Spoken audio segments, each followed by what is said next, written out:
Hey, it's Andrew Greif for The Oregonian with Tyson Alger, The Oregonian, Ducks beat writers. We just watched the Ducks beat Stanford 38-36 at Stanford Stadium. The Cardinals' college football playoff hopes are now dashed. The Pac-12 is at large with Utah losing it tonight to Arizona as well. And Oregon did the spoiling here against the Cardinal. It came down to a very dramatic finish for a game that Oregon had a 12-point lead in halfway through the third quarter. That final play was something that you kind of have to see to believe, but we're going to describe it. Yeah, definitely. So basically Stanford did its best job to give this game away. Kevin Hogan fumbled 2 snaps in the fourth quarter there, leading to turnovers, but Stanford's defense made a couple stands. So basically Stanford scores a touchdown to bring the game within 38-36 with about 10 seconds left.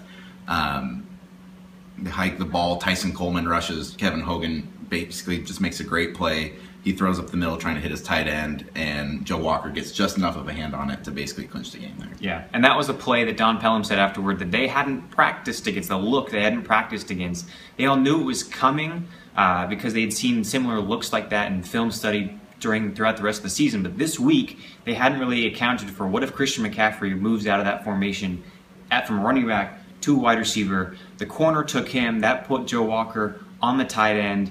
He said he didn't see a tendency from the tight end. He just got a hand in there, aided by Kevin Hogan getting bull rushed by Tyson Coleman. This was a big game, again, for Oregon's defense, and sometimes it wasn't just Oregon's defenders making the big play. Kenai Benoit, a running back, made a huge play in the second quarter. You know, that's the thing about this game is the fourth quarter was so exciting. It came down to that final play there, but there were so many little things that came in there. Kenai Benoit, Vernon Adams fumbled. It should have been an easy touchdown. Kenai Benoit runs the guy down. It turns into a field goal instead of a touchdown. Stanford missed a field goal. You know, there's just so many little plays early in that game that just kind of added up to a 2-point win for the Ducks. What this means for Oregon now is they have to win their next 2 games against USC and Oregon State, both at home, to still be in play for the Pac-12 North Division title. It all doesn't matter if Cal loses to Stanford next week. If Stanford wins one more game, they're in. That's it.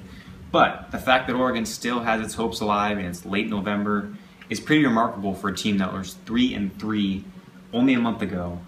These 4 wins in a row have become very unlikely, and yet here we are, and there was a huge scene in the locker room afterward that involved a pretty interesting moment with Coach Mark Helfrich. Yeah, so usually after the game, it's Tom Osborne, special teams coach, that gets above the players. He either gets on a locker, the players raise him up, and he kind of leads them in the fight song and the chanting. But the players wanted Mark Helfrich up there this game, and Mark Helfrich at first didn't want to go up there, but they pushed him on top of a table, and basically it was a pretty rousing scene in there. John Neal, who has coached for probably 30 years, said it's one of the best locker rooms he's ever been in post-game, and it was just kind of an eruption of some of the frustrations that the Ducks have had early in the season, where people counted them out, where their defense was criticized, where Vernon Adams was hurt, and now they've put together 4 really quality wins in a row, and honestly are playing like one of the better teams in the conference, if not college football, over the last couple weeks at least. And Vernon Adams thinks that the Ducks are the best team in the Pac-12 conference, he said tonight.